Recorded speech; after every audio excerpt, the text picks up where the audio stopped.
Robert Montgomery speaking. From the nation's capital has come a new epic of American courage and sacrifice. America's greatest adventure in polar exploration. This is a tale of men and of their willingness to endure hardship and risk life above and beyond the call of duty in the service of country and humanity. For brevity, the sequence of events has occasionally been rearranged. The President's cabinet approved the expedition. As Secretary of the Navy, James V. Forrestal explains the reasons for the enterprise. There is only one untouched reservoir of raw materials left in the world, and that's in the region known as Antarctica, an area larger than the combined area of the United States and Europe. The American government is sending a naval expedition to that region. The purpose is to train our Navy in polar operations so that it may better perform its function of preserving the peace upon the seven seas of the world. Beyond that, the American government is seeking to do its share in the discovery and the release to the world of the unknown treasures of Antarctica in the interests of all mankind.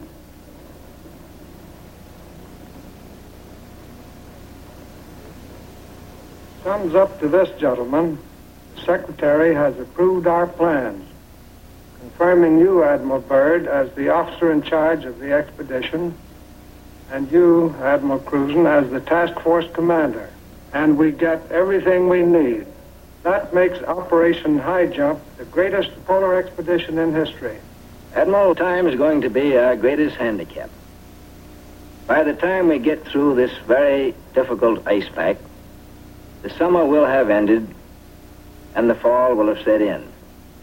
Never before has anyone attempted to take a fleet of thin-skinned steel ships through 300 miles or more of crushing ice pack. I have great faith in your skill, courage, and determination. And now, gentlemen. Admiral Nimitz reviews the operations plan. The expedition will comprise 3 groups. A central land plane group to explore the interior from Little America, and 2 seaplane groups, the eastern to map that half of the continental shoreline, and the western to map the opposite coast of Antarctica. After the original orders have been issued, 3 months of planning are needed to organize the giant venture. This is Robert Taylor speaking. At the world's greatest naval base, Norfolk, Virginia, ships of the Central and Eastern groups are loading. The flagship, Mount Olympus, equipped with powerful radio and radar, will serve as the leader's voice of command. Admirals Byrd and Cruzen come aboard to check staff preparations, food, fuel, and clothing for 4,000 men. Byrd greets staff officers who have fitted out the expedition. Not a few vessels, but a fleet. Officers and men, not hundreds, but thousands, and pilots by the score. The Chief of Staff, Captain Quackenbush, calls up the fleet's youngest recruits to meet the admirals, who name them Running Jump and High Jump. The pups are unimpressed by rank. Running Jump and High Jump are first arrivals from the Chinook kennels at Wanalancet, New Hampshire, where sailors are learning the art of navigating dog sleds. Everything happens to sailors. But soon they come to understand and to love the Huskies. They watch their dogs carefully to see that they have enough to drink and enough to eat, and always at the right time. Dog Watch Bluejackets practice the patient care that will keep the dogs in prime form. Not only food, daily attention to their eyes so that they may not suffer the dreaded Arctic snow blindness. And the inevitable vitamin pills that even dogs can't escape these days of ABCD health. The boys learn all the tricks. Tickling of the throat and a pat on the nose gets the pills down. The dog sleds are the small boats of the Antarctic. Each carries 600 pounds, with 10 dogs hauling. Each dog's harness is tailor-made, carefully fitted to avoid the chafing that has been fatal to many a sled dog at below 0 temperatures. The Husky's paws are equally important. There are canine snowshoes, precisely notched for the pulling claws. In cut-down auto chassis, the sailor drivers finish training. Huskies so often have meant life itself to Admiral Byrd that he calls them his Antarctic Life Insurance Company. From Norfolk, Admiral Cruzen sails aboard the Mount Olympus. His crews are a cross-section of the country's manhood. Admiral Byrd will follow later in the carrier, Philippine Sea. The Coast Guard icebreaker, North Wind, powerful plow horse of the expedition, backs out. The seaplane tender, Pine Island, is first to stand out to sea.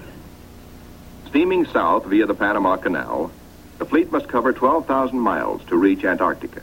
At the 100th meridian west, the groups are to separate, and the central group proceed to a rendezvous point at Scott Island. This is Van Heflin speaking. Sailing day at Santiago finds the Western Group helicopters practicing final pinpoint landings on the newly installed helicopter flight deck of the seaplane tender Currituck. They are to serve as eyes of the fleet when it buffets through the pack ice, and when need be, to go on rescue missions. For exploration, 3 Martin Mariners, called PBMs, with a flight range of 3,000 miles, are spotted aboard the Currituck. Ships of the Western Group will proceed 10,000 miles south to the Balleny Islands, 860 miles to the west of Little America.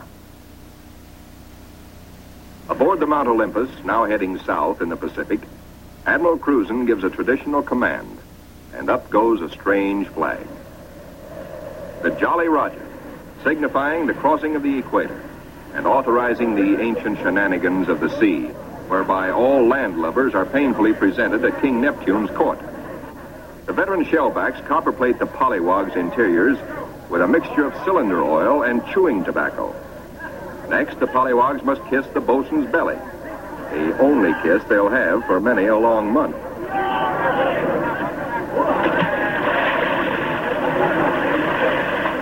They wind up with a dunking and a final whacking to warm them up, officers and men alike. Wearing the whiskers of Neptunus caninus, Ricky, the veteran husky, presides as the pups become doggy shellbacks. The oncoming shadow of the Antarctic intensifies preparations. Bamboo is split for trail marker sticks. These, topped with flags, will form lifelines to guard the men against losing the trail in blinding blizzards. Small details, but vitally important in the wilderness of ice. The dogs are inoculated against infection. Now the serious business of the sea takes over. Danger menaces the fleet oiler, Cacapon. She must fuel the fleet now to lighten her cargo of 4 million gallons of oil. If storms strike her, plates may warp, rivets shear, and her back may be broken. And ahead are the dreaded roaring 40s. Deck parties run with hauling lines, bringing over the Cacapon's captain for a conference.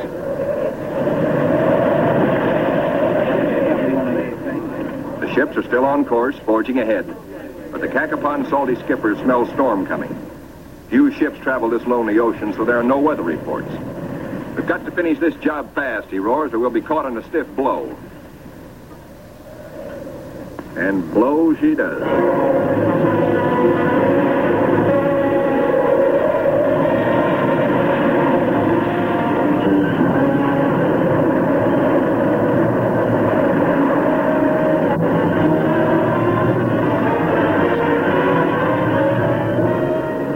Clearing skies, but still the gale blows hard.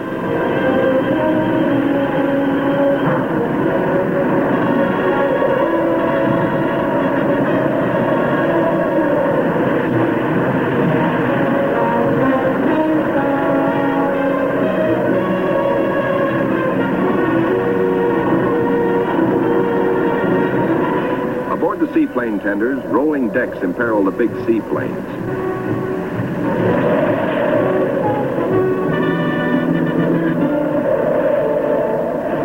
Deeper. A sudden lurch. The Navy cameraman taking these pictures is thrown, his leg broken. He swings his camera, catches the nose of one plane smashed in, swings aft, spots another plane overboard, sinking in the wake. Lost.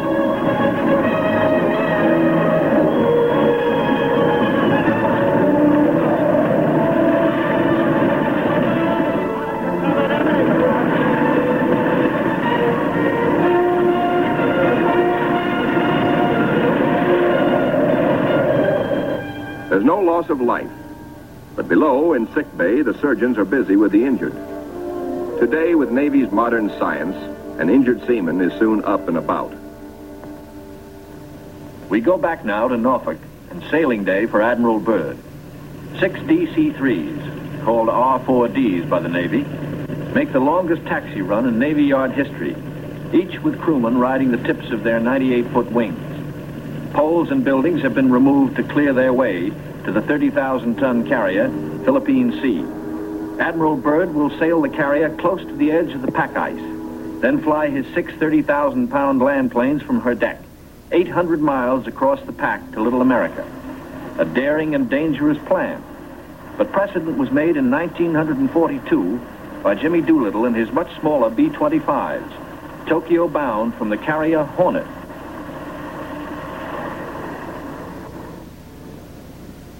As the Philippine Sea sails on her 10,000-mile voyage, the advance group under Cruzen has voyaged far south. They sight their first icebergs just above the Antarctic Circle. Careful bearings are taken, for the hulls of these ships are no thicker than was the steel skin of the Titanic. The treacherous ice is the enemy now as then, but danger is the sailor's business. His delight is in preserving home traditions, the Christmas tree and Christmas dinner.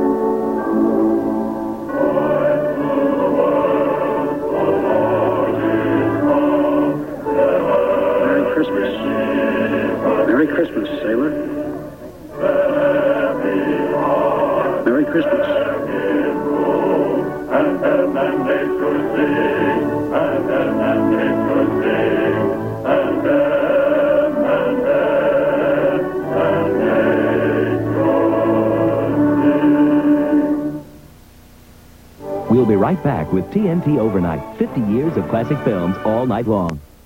For love, he'll throw down his... Engines throb, taking the central group deeper into icebound seas. Now, by the far-seeing eye of radar, the bridge learns of land ahead, and Flag Communications passes the word to the fleet. Scott Island, dead ahead. All ships rendezvous. 600 critical miles of their 12,000-mile voyage still to go. The ice pack ahead has been the executioner of many gallant ships. Cruzen summons captains and executive officers for a staff conference.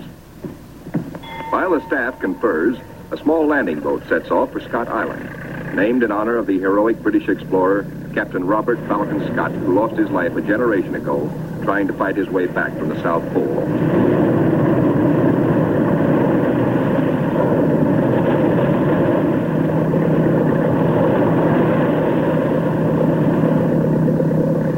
In such surging seas, landing is impossible.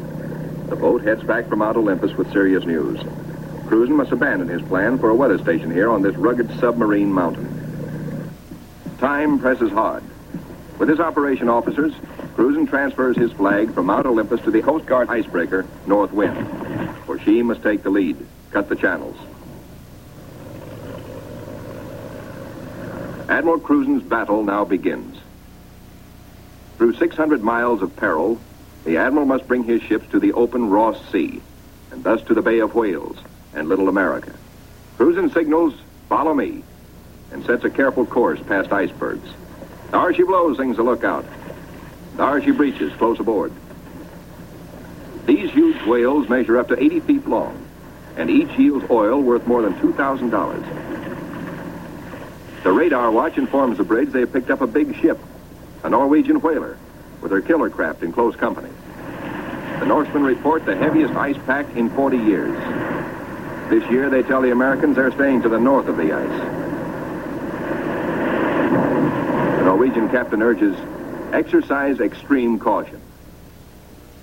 The American fleet proceeds. Here is the most treacherous navigation in all the 7 seas, with every floe, every berg a potential killer of ships. 7/8 of a berg lies underwater. Its jutting ice foot can slice into a ship like a can opener into a can. Ahead, the sky shows white streaks, the telltale ice blink, the warning reflection in the sky of the great pack. The ships meet their first tabular, the tabletop berg found only in the Antarctic. These tabulars are huge chips from the Great Ice Barrier. They measure as long as 40 miles and are counted not in acres, but in square miles. The ships must follow a twisting, turning sea alley, cleared by the icebreaker. The submarine, Senate, brings up the rear. U-formed ice, known from its shape as lily pad ice, offers no trouble. It is the bergy bits and the bergs themselves that form the hazard for the submarine.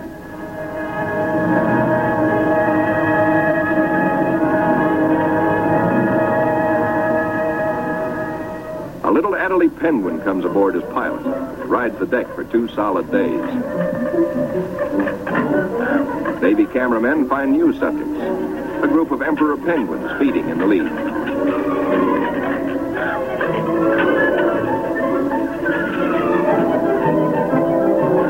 Lookouts spot a flock of snow petrels, those hardiest of birds.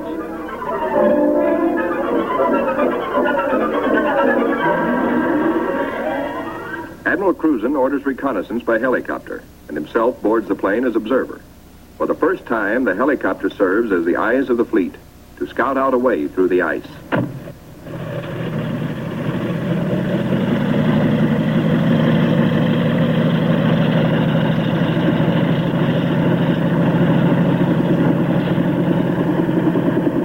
Somewhere to the south, Cruzen hopes to locate better going, perhaps a lead heading toward Little America. Beyond the brash ice, at first he can spot only isolated lakes. At last he sees his lead. Reconnaissance by helicopter has paid off. And just in time, for the helicopter's gas is running low. The long practice hours of pinpoint landing have not been wasted. The Admiral is safely back aboard. Cruzen changes course to head the fleet toward his lead. No open roadstead here, no channel markers. The turn is difficult for the big ships. Now to the men of the fleet comes one of nature's weirdest pictures, the Antarctic twilight. Eerie greens and pastel blues. Men who look grow silent, but long remember.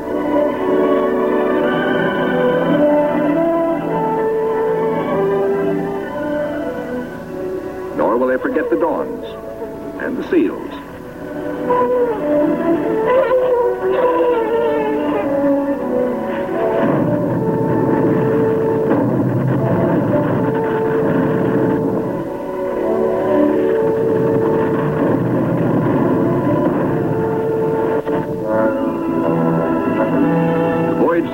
Was to have taken 3 or 4 days, but a week has passed, and the task force has made only 100 of the 600 miles across the pack. An emergency radio to the north wind summons instant help. The submarine, Senate, is caught. The jaws of 2 ponderous pressure flows have closed in, locking her in a white vice. The submarine is in acute danger of being sunk.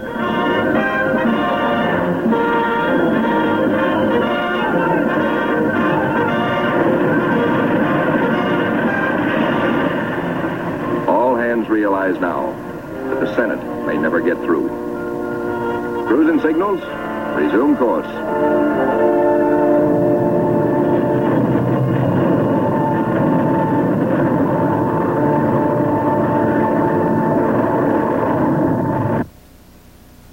Meanwhile, the Eastern Group has steamed to Peter I Island, 1,250 miles northeast of the main base to be established at Little America. The Eastern Group's seaplane tender, Pine Island, sends a helicopter to scout the rugged coast. Hope is fulfilled when she relocates Scott's 37-year-old camp. This was the base for the ill-fated Britain's expeditions at the turn of the century. While the helicopter waits, the Americans look over the hut, finding only an abandoned sled. But back at the Pine Island, the helicopter meets trouble. Her rotors, heavy with ice, fail. She crashes only a few feet from the safety of the landing deck. Within seconds, the Pine Island's crash boat reaches the sinking helicopter. The rescue crewmen, drilled for just such an emergency, yank Captain Dufek and his pilot safely aboard. Back at the Central Group, danger increases for the submarine. Crushing ice is now riding up over her decks. She is solidly frozen in.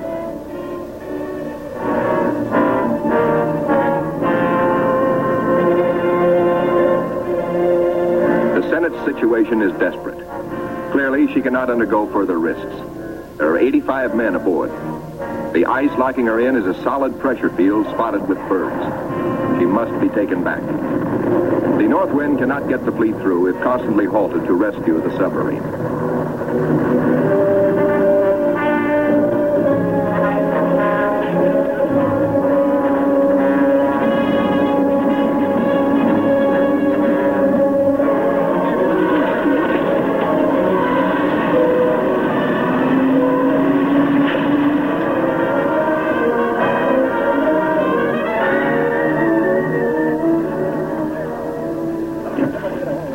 Icebreaker North Wind, with Admiral Cruzen in operational command, leaves the ships to await her return from the 400-mile round trip, towing the battered submarine, the Senate, north to the safety of the open sea.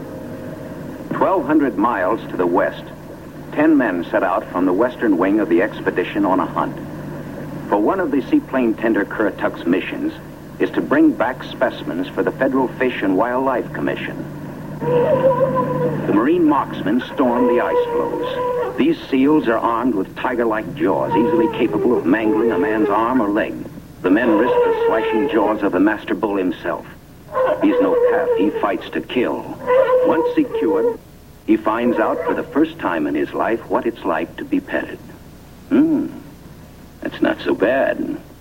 They total up their catch for the scientists back in Washington. 6 leopards and 1 rare Ross seal. The first Antarctic seal ever to fly through the air with the greatest of ease in a cargo net. 3 days later, disaster presses close to the ships of the Central Group, helpless without the icebreaker. Their 2,000 men are marooned in a frozen sea. Below the waterlines, damage control crews labor in icy water to shore up the inward bulging plates. The lives of all hands are at stake.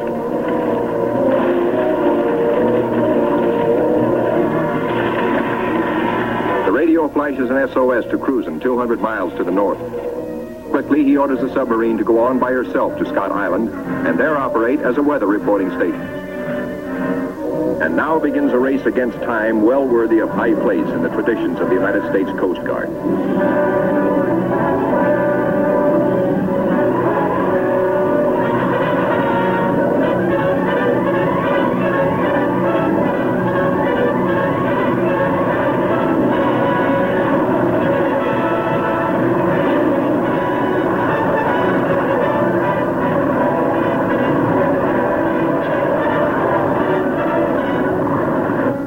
Receives black news from the flagship, Mount Olympus. Already 5 frames forward stove in, more weakening. Only the North Wind can bring salvation to the 2,000 men of the stricken fleet. Dr. Seipel, Army ice veteran, volunteers to test the floes. If the ships must be abandoned, will the ice support the survivors? Cruzen awaits Dr. Seipel's verdict. Seipel reports the ice cannot be trusted.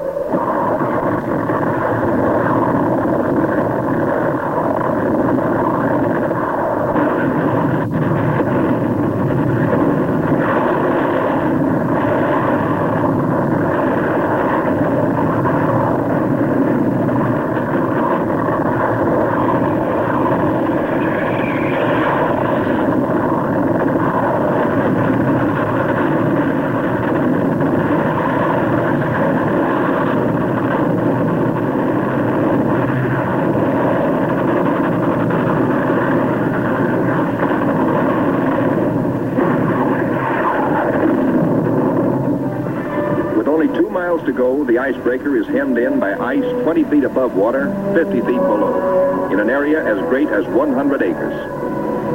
Hopelessly gripped by the ice, the cargo ship Merrick is now in grave peril.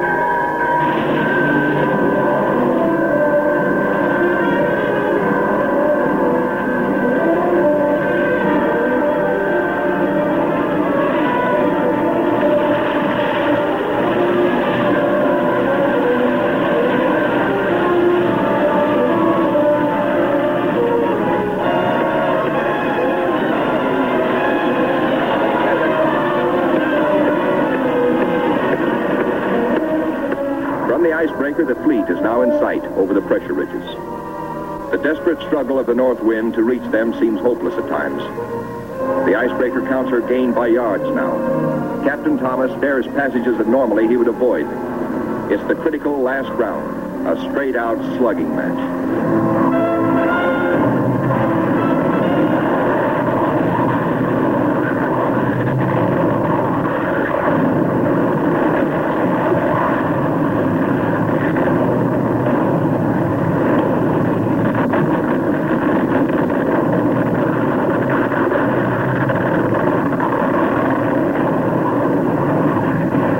The north wind reaches the nearest ship, the Yancey.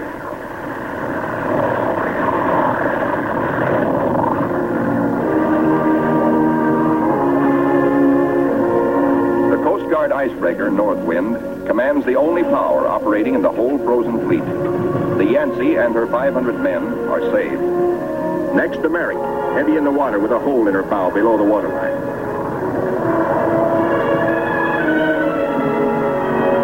Wind reaches the flagship, Mount Olympus, cuts her free. The fleet has survived. 2,000 weary American sailors are safe. Beyond the great ice whirlpool that held them fast, they steamed through the southern edge of the pack, through to the open waters of the Ross Sea, and little America dead ahead. Word of the deliverance of Admiral Cruzen's men reaches Admiral Byrd aboard the carrier Philippine Sea as she passes through the Panama Canal, Pacific bound.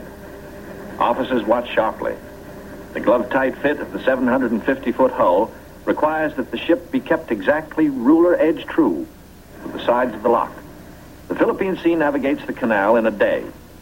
As she heads south in the Pacific, Admiral Byrd devotes all his time to the flight ahead, perilous but of vital importance to naval aviation. Never before have such huge planes attempted carrier deck takeoffs. Never before have wheels and skis been combined in one landing gear. The wheels for deck takeoffs and the skis for landings on ice. The grave risk is that one may interfere with the other and bring disaster. Byrd makes the decision. The wheels will have only a 3-inch clearance between skis and deck. Upon this will depend the lives of 40 men, and he will lead the way. Triumph at last for Admiral Cruzen. The entrance to the Bay of Whales, the famous 400-mile Ross barrier. The Admiral can now relax. He, an American admiral, has brought a modern fleet for the first time into the innermost waters touching the great unknown continent of Antarctica. This is an historic moment. At long last, Admiral Byrd has realized his dream of many years of reaching little America with men and ships of the United States Navy. Reception committee. Hey, gang, hurry up. Look at the big penguins in our bay. Big penguins, bigger than emperors. Big black mountains that move. They walk like us, but not quite the right way.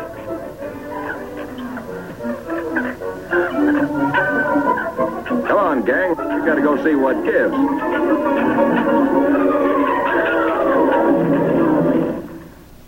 The big penguins and their big black mountains, the ships, are on 24-hour duty, with the first job to secure all mooring lines. Big timbers sunk deep in the ice serve as anchors. They're called dead men in sea parlance, perhaps because they're buried. Slip toggles are rigged for quick release in case ice forces an emergency getaway. Unloading. Reconnaissance planes first, next hauling equipment.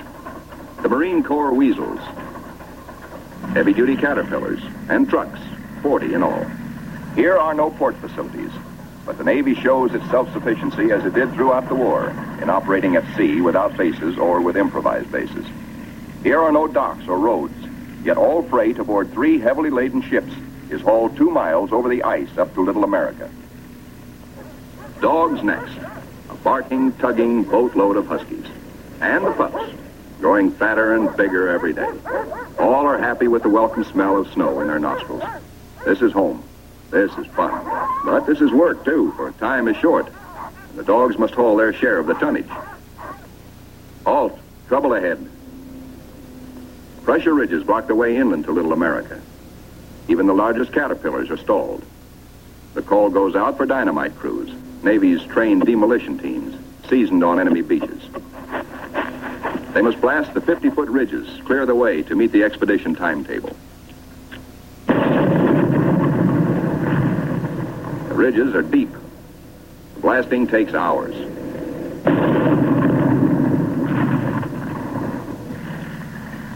Seabees and their bulldozers follow, smooth out the road for the big cats. In 2 hours, they bridge crevasses 100 feet deep. And so 10,000 tons of gear, brought down by the cargo ships, start moving up to Little America. Work goes steadily forward. Seabees, with all hands helping, use every one of the 24 hours of daylight in the South Pole summer. Caterpillars with snowshoe oversized treads accomplish in hours the work that in old days hundreds of dogs could do only in weeks. Airstrips, smoothed out with drags, take high priority. Byrd has flashed word from the Philippine Sea, now standing by off the pack ice, that he's ready to fly his R-4Ds in. It's up to the work parties to make up the time lost in the pack ice. Up to these men to work while gusty winds drive flesh-cutting gravel-like snow across the open, or to dig deep for storehouse foundations. Food dumps grow steadily. Here is the favorite hangout of the veteran Husky, Ricky. Born at Little America 12 years before, and still hungry. Each hour brings other buildings to completion. Knockdown Wanigans grow magically, and the Air Headquarters Quonset is ready. Snow blocks are dug out for windbreaker walls. These blocks are the adobe of Little America. Good idea, squawks the sidewalk superintendent of the base. Good idea. These big penguins do right well to bear in mind that when she blows down here, she's liable to blow your eyelashes off. The little Adderley shows no fear. What? Smoke? Silly idea. We'll be right back with TNT Overnight, 50 years of classic film. The ships are all but emptied. The Caterpillars and Go Devils live up to their wartime good name. Within 70 hours, the Seabees are hauling in the last 500 tons of essentials.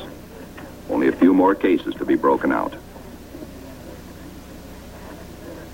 The local waterworks is the pride of the Seabees. 3 GI cans of snow produce 1 can of water, purest in the world. You keep your furnace going, which makes steam, which melts snow, which makes water. Simple. Simple once CB Engineering in Washington had figured it out before ever the first ship left port.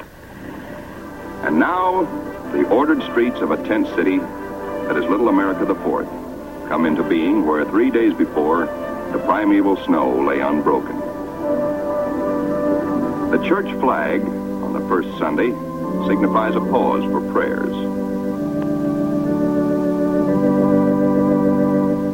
After the last Mass, and after the Protestant and Jewish services, the off-duty sailors have but one thought. Transportation has but one terminal, the mess hall, the best dinner of the week, as ancient Navy tradition always has decreed. Admirals and captains wait their turn in the chow line with the men. Inside, plates are loaded. Roast beef, rich gravy, high mounds of mashed potatoes, flaky pie. Life looks up again. A cigarette, good coffee. 5 miles east of Little America, a seal herd, 500 strong, has its feeding ground amongst pressure ridges and in deep crevasses. Ricky, as a pup, played the game of run, seal, run, and he hasn't forgotten. The seal wallops with his tail. Ricky's 12-year-old teeth are not so good on the slippery, wet hide of the 600-pound Waddell. Mr. Seal decides he's had enough. He scuttles down his escape hatch to the water below. Chow time. The only seals killed are for dog meat. Especially good because it insures against scurvy. The pups smell their dinner coming and let their handler plainly know they want it. Right now. They're only a few months old and forever hungry. Yet soon they will be pulling more than their weight in the sledge traces. They like their meat red and will fight for it. The flagship flashes word by radio to the carrier Philippine Sea. Base ready, weather suitable. On the carrier, 6 planes, triple-checked, are ready for their moment of destiny. Admiral Byrd has given the pilots a final briefing. Everything depends on split-second timing. Pilots, man your plane. No 3,000-foot runway here. Only a scant 300 feet. Jet propulsion is their reliance. Crewmen attach jet containers, 4 to a plane. These JATO bottles are packed with flaming power. In the critical 10 seconds at takeoff, they give the kick-up of 2 added engines.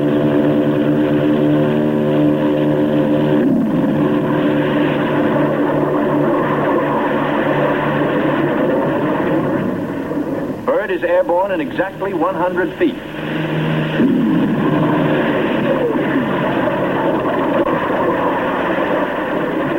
Admiral Byrd and his companion plane will try the 800-mile flight first. The others await his orders. At Little America, cameramen and Admiral Cruzen wait anxiously. And there comes Byrd. Cruzen can relax now. The skis work perfectly. The carefully calculated drag of the wheels serves only to shoot up a plume of snow. Byrd greets his son, Dickie Jr. first, here following Dad's footsteps. They watch plane number 2 come in safely. Byrd tells Cruzen, good to be home again. But Cruzen has urgent news. There's a terrific storm brewing, only 10 hours more of safe flying. Byrd radios the carrier, launch all planes as soon as possible. By midnight, the Philippine Sea has the remaining 4 planes ready. They must risk a takeoff in darkness before the terror of the storm strikes.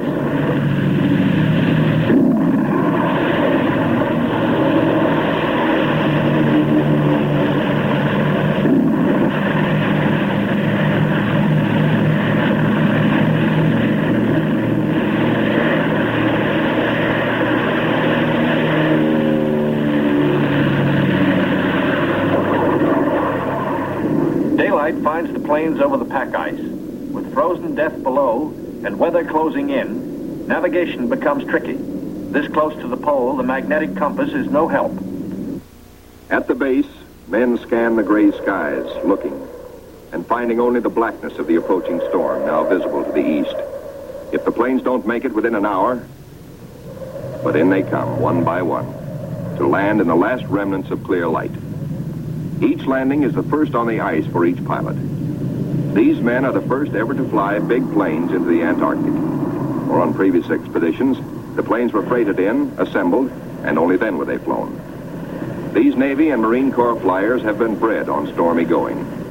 Their long experience and, above all, the Navy's relentless training in all details brings them in, but with little time to spare. The blizzard hits, 100 miles an hour, scouring across the sastrugi.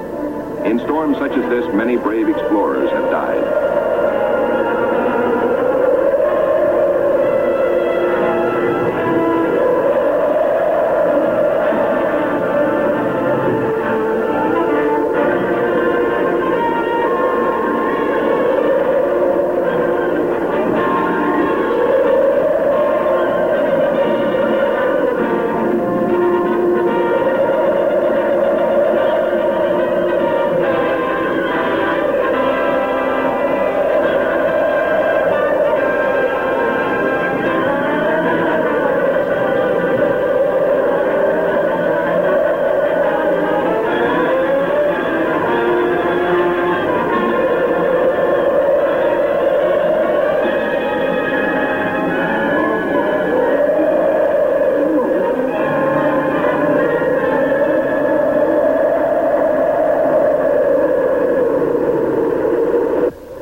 Abatement of the storm, work parties head for the plains. The blizzard is 40 hours old. The wind has become bearable. The expedition flight schedules are days behind. They must get the heaters going, clean out the frost. The Antarctic offers no quick machine service as on standard Navy airfields. Fuel for the heaters must be hand-dragged, hand-pumped, hand-fed, with the temperature far below freezing. The chow wagon, the never-failing CB tractor, gives the work parties a lift back to the mess tent for hot coffee, food, and warmth. Only the Navy, Marine Corps, Coast Guard, and Army cameramen who made this official record know the price they paid for these blizzard films.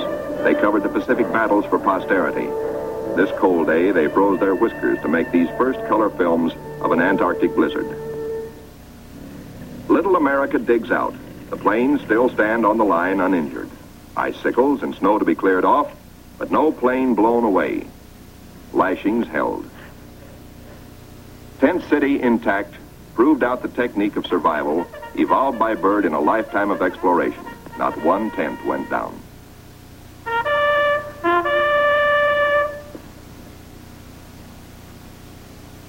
No matter how great the pressure of work, the flag must be raised with a ceremony which is its due.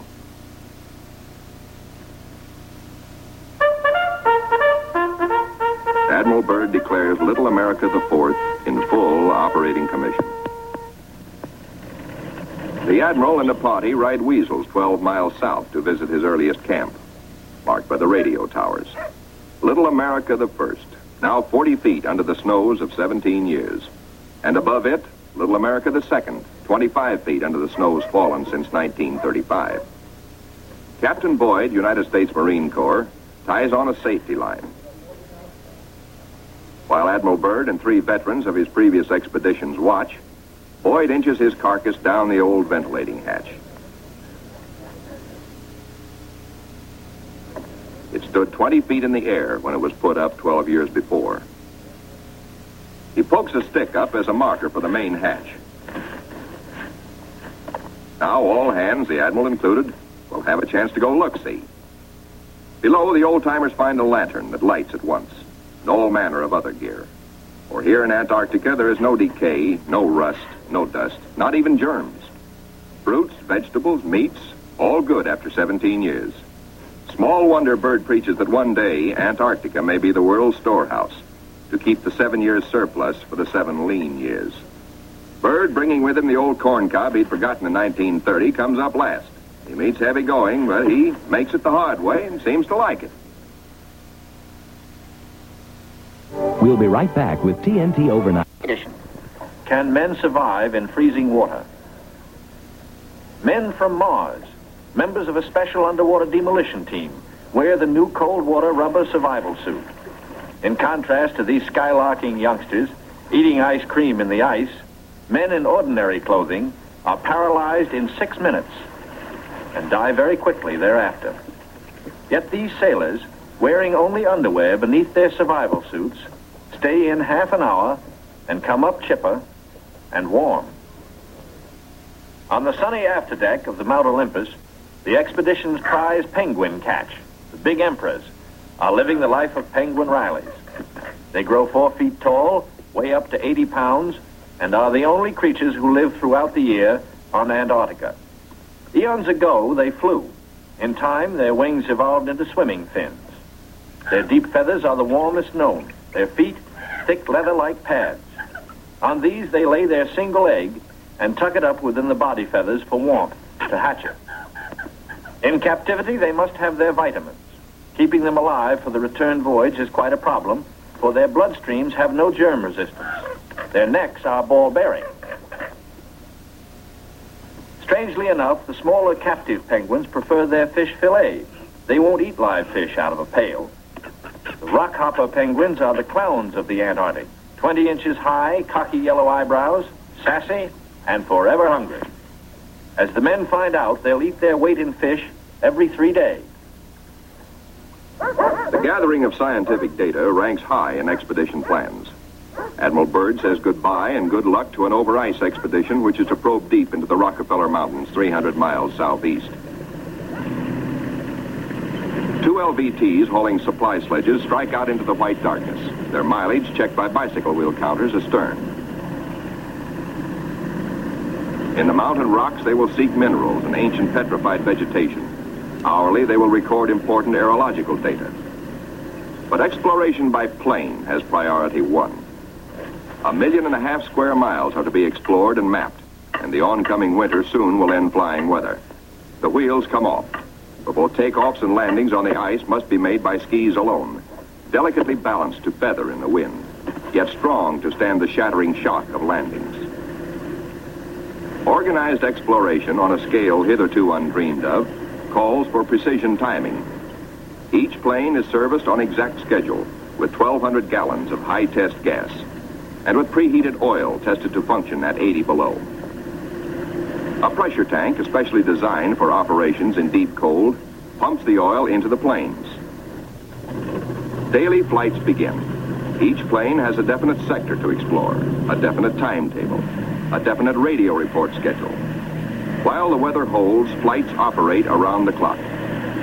For emergencies, the LVTs cache provisions and fuel at the limit of their range. To aviators forced down, to rescue planes sent out to bring them in, these cairns may offer the one hope and may mean ultimate survival. 1,200 miles to the east, the Eastern Group vessels and planes are exploring the mysterious Phantom Coast. Aboard the destroyer Bronson, the commander of the Eastern Group, Captain George Dufek, makes an exploration voyage. He sails close in to Mount Erebus, 14,000 feet above the sea. It is the only known active volcano near the South Pole. Captain Dufek, his mission accomplished, returns to rendezvous with the seaplane tender Pine Island. Personnel transfers to the destroyer must be made by breeches buoy because of rough seas. This officer would probably prefer a boat. The deep roll in the destroyer's outward flaring bow forced the handling crew to wait for the exact moment to haul inboard, lest the man be dashed against the ship's side and killed. It is Captain Dufek's turn next. The line is set higher. The seas run stronger. The ships roll dangerously apart. The line slacks, then snaps taut and breaks. A 50-foot plunge downward. Dufek disappears. Away, lifeboat! Men jump to stations. Lower away. Hurry, hurry. 8 minutes in this icy water means death. Speed is the only hope. The boat sheers clear. Heads out fast to the rescue. Captain Dufek reappears. He has managed to inflate his life jacket.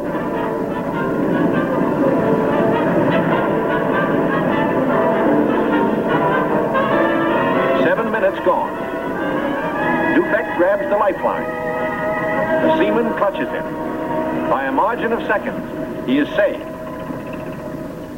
1,500 miles west of Little America, the Currituck and her western group are off the Shackleton ice shelf, circling the Sunset Coast. The western group commander, Captain Bond, gives pilots and plane crews a last briefing on Antarctic dangers and the technique of survival if forced down. The flight about to start is the longest and most important so far for the Western Group. Before takeoff, survival gear is checked. Gear to keep 9 men alive for 100 days. Food, drugs, sleds, sleeping bags. On the water, the great PBM makes her takeoff run. Her jet assist bottles blast. She lifts quickly into the air and circles the Currituck once. Jet assist bottles, their work done, are dropped and make a salvo splash. The pilot, Commander David E. Bunger, wipes his frosted windshield, a constant source of trouble in polar flying. He is over the Shackleton ice shelf, named for the great English explorer who kept returning to the Antarctic until death, so often escaped, kept its rendezvous with him. The smooth shelf roughens. Dark rocks, called nunataks, appear above the ice. Then rugged mountain ranges as far as the eye can see. Bunger leans forward in amazement. His eyes have caught a sudden and unbelievable change in scenery. The universal white has turned to chocolate brown, dotted with blue. A cameraman goes into action. 300 square miles of land without snow. Land that might be in New Mexico or Arizona. Pictures alone will prove Bunger has discovered a warm oasis in the shadow of the pole. It is for such supreme moments as this that men brave the hardships of exploration. The astounding, undreamed of fact is that they are over a chain of warm water lakes whose shores, except for small patches, are free of ice and snow. Commander Bunger circles the largest lake in sight, 5 miles long. He comes in to make a landing. Water temperatures must be recorded. Samples taken. He finds the water fresh, the temperature 38 degrees Fahrenheit. On the shores are vast deposits of coal and of minerals of the utmost importance to civilization. Aside from their headline discovery, Bunger and his men have another good reason for hustling home to the Currituck. A long-awaited ceremony is in progress. The whole fleet awaits news of the all-Western Beard Derby. The Currituck skipper, Captain Clark, is judge. His salute of the day is right corner mustache, twist. The captain awards prizes to the winners, enlisted men and officers alike, the champions in the first Antarctic Beard Derby. To the most handsome. For the bushiest. To the officer who tried the hardest. To the neatest. To the most unique. To the red all-Currituckian. And to the one with the most sex appeal. At Little America, a warning sounds. The fleet is in sudden danger. It is being frozen in. It may be locked within the Bay of Whales. Here is the treacherous foe. If caught, the ships will be wedged against the barrier, crushed. Here will be the graveyard of the fleet.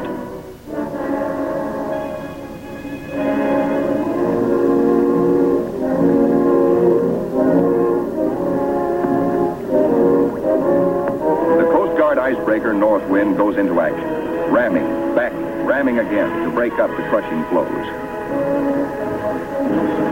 Landing craft work frantically to loosen the ice around the ships so propellers may turn without shearing off. One by one, the ships are cleared, get underway. Byrd remains behind with 197 volunteers in grave problems. His most important exploration flights will now lack the powerful directional radio of the Mount Olympus. To get his men out, he must hope the icebreaker can crash her way back in time. Otherwise, he and his men will be frozen in for the 9 sunless months of the dark, treacherous Antarctic winter. Marooned, Admiral Byrd and his staff plan the big flight to the South Pole and far beyond. This is the culmination, the last mass flight. 4 planes spanning out over a continent of unknown territory larger than Texas, California, and Arizona combined. Over freezing wastes without people, without life, without vegetation. Nature's most formidable challenge to man. The 4 planes are gassed up. All controls triple checked. Motors heated. For they face cold as extreme as 60 below. Unrelenting, murderous. Photographic units lead the parade of science to the planes. Each is a flying laboratory. The cameras are the Trimetrigons and the K-17s that spied out enemy secrets during the war. Now each plane carries 250 pounds of film to record some of nature's last great mysteries. The war's secret radar magnetic detectors are here too, bolted on like bombs. In war, their electronic impulses spotted minefields buried deep under the surface. Now they will read far below the ice, detect and identify minerals, coal, iron, precious ores. Byrd gets the words, "Ready, sir." He boards the leading plane. Gives the command, take off. Crews hasten to rock the ships and thus free the skis frozen to the ice. Now all the work that has gone before, the planning, the task of preparing ships, of training men, the perilous voyage through the ice, now all of these investments of time and sometimes of suffering are come into focus. Takeoffs were non-stop flights over the desolate, danger-studded wastes of Antarctica. Flights of great distance, the equivalent of, back at home, winging non-stop from the Canadian border to the Gulf of Mexico.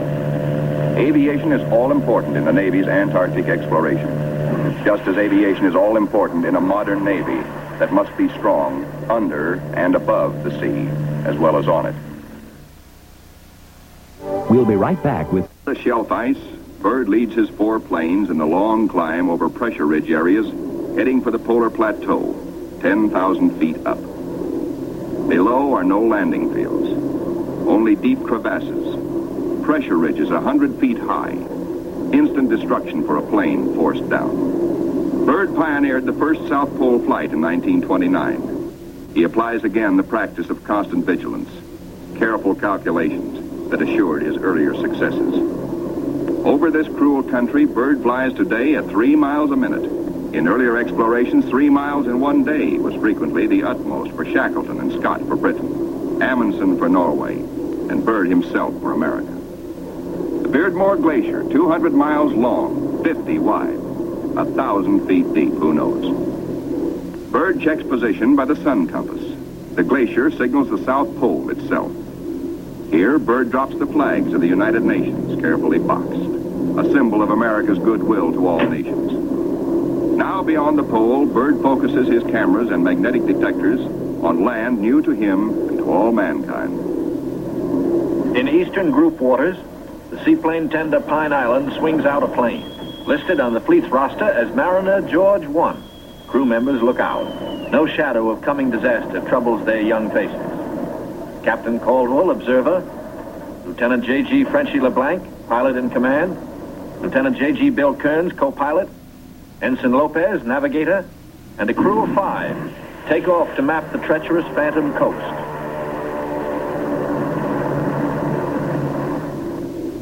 Byrd's planes, deep into the unknown, are the eyes of civilization, recording, evaluating, mapping. Plateaus, mountain ranges with peaks 20,000 feet above sea level. The trimetric-on lenses, clicking overlapping exposures every 3 seconds, photograph from horizon to horizon. Coal, a mountain of coal. Byrd later declares Antarctic mines, if once tapped, could supply the world's coal needs for centuries. These official motion pictures can give only a cross-section of the miles of photographic records accumulated on this expedition by the Navy. The exposed mapping film will take 5 years to assemble. Amplifying these are the radar magnetic detectors, accurately recording mineral discoveries of immense value for the future use of all mankind. England, Norway, South Africa, Australia, New Zealand, South American countries, and Soviet Russia are claiming Antarctic territory. The United States recognizes no claim, and so far has made no formal claims for itself. But international policies cannot concern the Admiral now. His duty is to keep his flying laboratories functioning, to fulfill his dream of a lifetime. The word "gas half gone, sir," comes from the engineer tabulating fuel tank readings. Byrd radios his pilots, return to base. By the third leg of their triangular course, the planes head back for Little America. Byrd's plane takes the widest swing fuel permits as the lenses of the Trimets continue recording new territory. This is the last big flight. Byrd is determined to record the maximum possible. One by one, the planes swing in over Tent City. Flight operations checks them in and safely down. Plane 2, plane 3, plane 4. But not plane 1. Byrd's plane is yet to be accounted for. Byrd is missing. Out over the ice, Byrd is in trouble. His starboard engine is cutting out, now stops. His one remaining engine is losing power. The altimeter needle starts dropping down. The plane is losing altitude. All 4D1 to base. All 4D1 to base. Position Q5. Engine out. Losing altitude. The base prepares for rescue operations.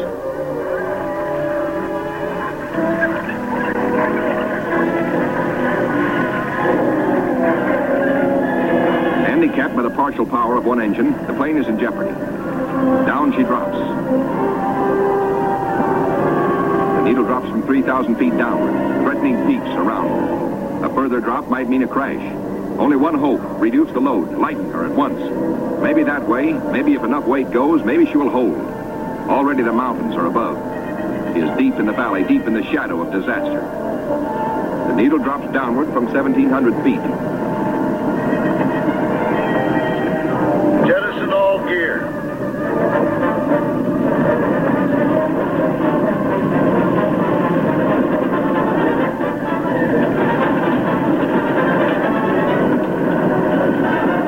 Only the precious films and records are saved.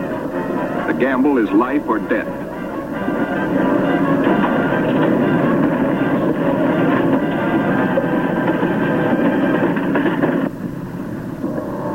The altimeter levels off at around 900 feet. Slowly she starts to climb. She is gaining altitude. The pilot signals 4-0. 3 hours later, at the base, the crippled plane comes into sight. Men peer closely, tense, hushed, as they see the starboard prop dead. The one-engine landing is tricky at best. With skis, on ice, hold your fingers crossed for the pilot.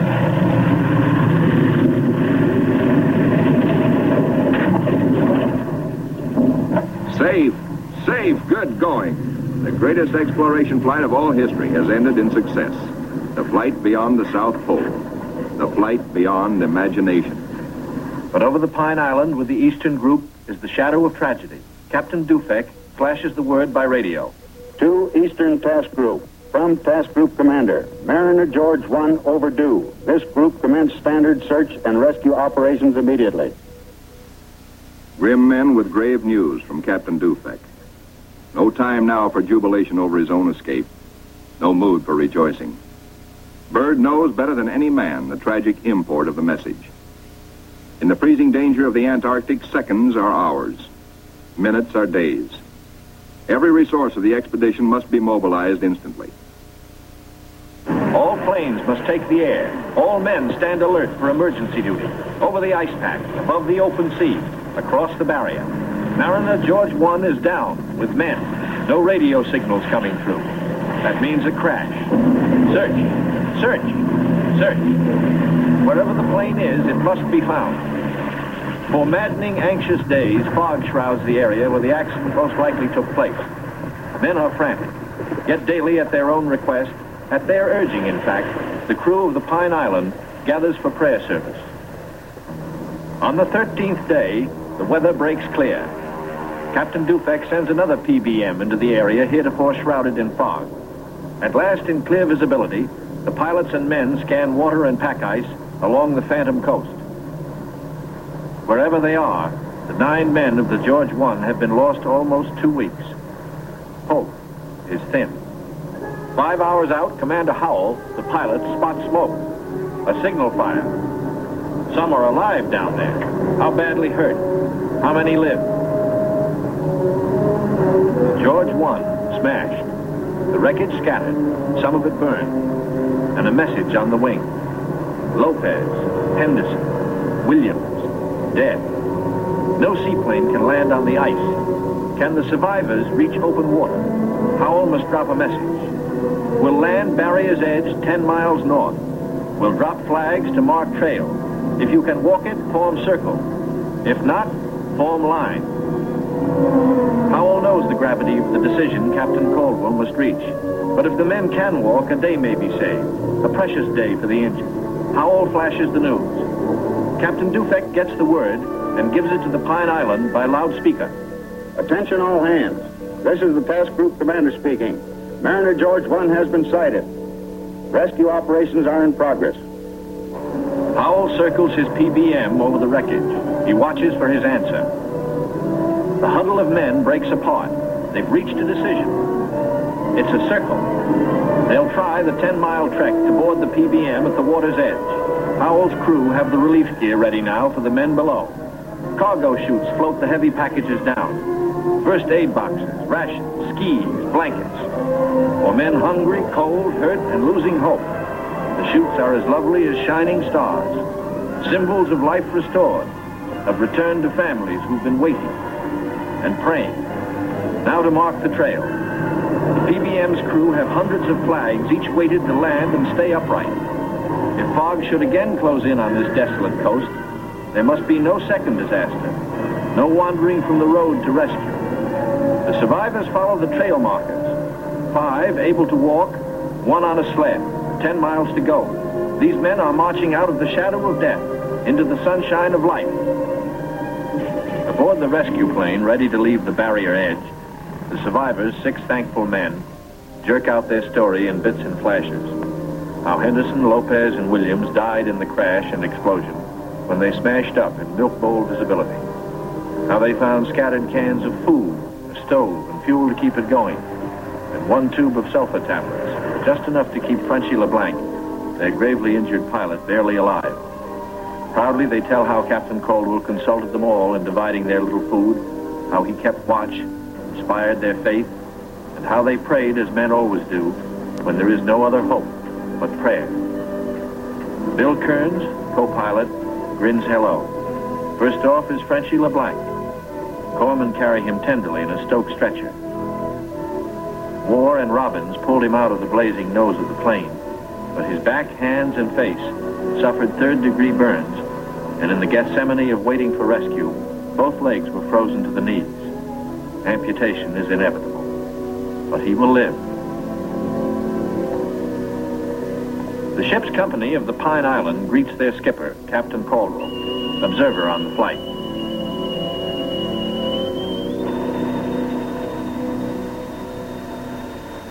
He says no ship ever looked so good to him as his own command, as again he sets foot on her decks.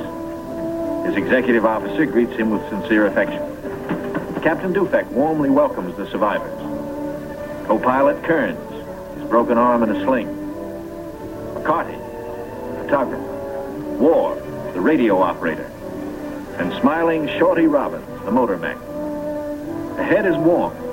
A hot bath, clean sheets, and long hours of restoring sleep. And perhaps first, a moment to splice the main brace, by which good sailors mean a ration of medicinal spirits. Bourbon to you. Later in sick bay, all but Frenchie and Captain Caldwell enjoy their first full meal in 2 weeks. Kearns will go to Georgetown University to study for a career in diplomacy. McCarthy, who has a wife and 2 children in Sonoma, sunny California, beams happily. Robbins, who was the wheel horse in those desperate days, figures to keep on flying. He still loves it. And War knows that he will marry his school teacher sweetheart back in Reading, Pennsylvania. News of the rescue finds the icebreaker with Admiral Cruzen fighting her way through thickening ice to pick up Admiral Byrd and his men at Little America. Byrd is radioed for all speed. At the base, the Admiral supervises Operation Secure. All essential records and scientific instruments are to be taken home. The planes must remain. They are stripped down with the hope that another American expedition in a future year may find them of use. Supply dumps are marked by poles. And now through the capes comes the old reliable workhorse, the icebreaker. Final loading is the order. All roads lead to the bay, the last trip down. The last long trek through the snow for the big Go Devil sledges, loaded with men and equipment. The excitement that always comes with sailing infects all hands, including the dogs. They sniff something important is in the wind.